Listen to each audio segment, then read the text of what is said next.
Dan dari mana kak? Taqabbalallahu minna. Tuh, sempet.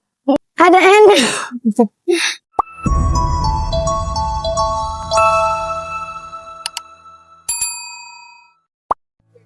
Assalamualaikum Sobat Dara, kembali lagi di Dara Corner bersama Jilan dan Kesha. Masih Syawal nih. Mohon maaf lahir dan batin ya Sobat Dara. Taqabbalallahu minna wa minkum, taqabbal ya karim.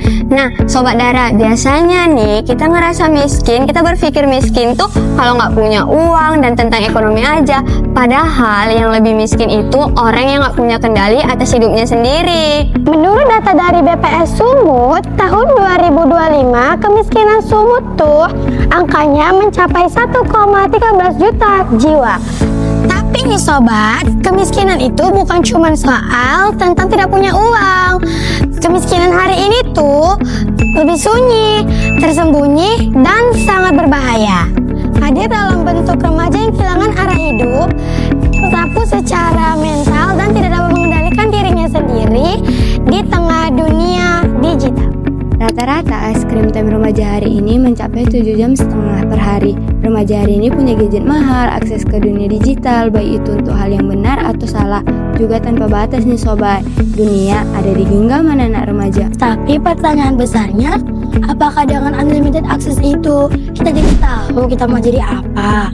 Karena di saat kita tidak punya kontrol diri dan bahkan tidak mampu bertahan dengan pikiran kita sendiri tanpa distraksi, ini juga bagian dari kemiskinan dengan fenomena nyata yang lebih memalukan. Bahkan nih Sobat Dara, setengah hidup kita habiskan untuk scroll, like, repeat. Bahkan diperparah lagi dengan kecanduan kita terhadap teknologi. Contohnya nih, biasanya nih AI difungsikan untuk mencari jawaban yang benar, tapi sekarang malah dijadiin tempat curhat, tempat validasi, dan sumber kebenaran.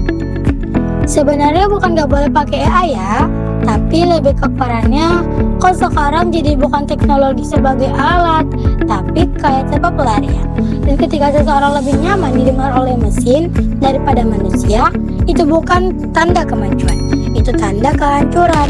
Soalnya kan Sobat Dara, informasi yang diberikan juga perlu dicermati dan telah kembali kebenarannya. Dan kalau kita selalu menggunakan AI untuk berpikir, kita sendiri akan kehilangan kemandirian berpikir. Hasilnya kita bergantung kepada AI itu sendiri, bukan kepada yang hak. Lebih parahnya lagi, generasi kita bakal jadi generasi yang rapuh. Sedikit tekanan kita langsung cemas, ada masalah dikit langsung lari, dan hilang sudah ketahanan mental. Media sosial tidak hanya menampilkan kehidupan orang lain, ia merusak cara kita memandang hidup kita sendiri. Dan pelan-pelan lahirlah generasi yang kehilangan makna. Dampaknya generasi kita jadi generasi yang kesehatan mentalnya nggak baik-baik aja. Dilansir dari data Birth Comfortly, tercatat 1.270 kasus bunuh diri di Indonesia, dan 7%-nya terjadi pada remaja di bawah 17 tahun. Dan angka ini meningkat hampir 3 kali lipat dari tahun 2025 yang totalnya hanya 3,9%. Nah ini menunjukkan bahwa lonjakan depresi, kecemasan, dan bahkan mengakhiri hidup bisa jadi diakibatkan oleh paparan digital yang masif tanpa kontrol. Dan ini jelas adalah mental poverty. Nah Sobat Dara, tahu nggak? Ternyata Islam punya loh solusi tuntas yang bisa kita gunakan untuk bebas dari wajah baru kemiskinan dan hegemoni digital ini. Dalam Islam, Al-Quran bukan sekedar kalamullah, tapi juga sebagai pengatur kehidupan, dan Nabi Muhammad adalah utusan Allah.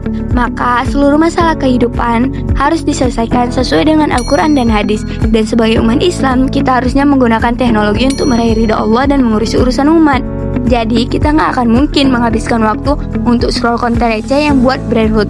Dengan Islam juga nih, kita akan bisa ngefilter pemikiran dan perbuatan rusak yang disuguhkan algoritma.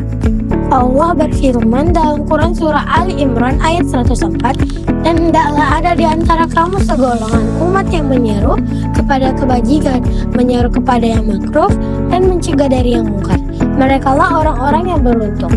Selain itu, sistem Islam juga memerangi overexposure digital ini dengan kontrol masyarakat. Jadi, baik itu di rumah, di sekolah, maupun di lingkungan sosial, masyarakat akan mengawal aktivitas remaja baik di media sosial atau di kehidupan nyata. Masyarakat akan merangkul generasi sambil mengajak mereka berpikir, sehingga remaja akan dengan sadar apa yang benar dan apa yang salah sesuai dengan syariat. Dan terakhir, negara akan memerankan peran sebagai pelindung, bukan regulator semata, dan undang-undang yang dikeluarkan bukan sekedar menonaktifkan akun medsos anak, tapi juga menonaktifkan konten negatif yang merusak akal. Jadi yang ada di medsos itu ya konten yang mendekatkan diri kita kepada Islam dan membuat kita kembali ke jalan yang benar. Dalam Islam, manusia tidak dibiarkan tanpa arah. Ada aturan yang menjaga akal, jiwa, dan kehidupan. Tapi ketika itu ditinggalkan, maka teknologi akan mengambil alih kendali, dan saat itu terjadi, yang hilang bukan sekedar kontrol diri, tapi jati diri sebagai manusia.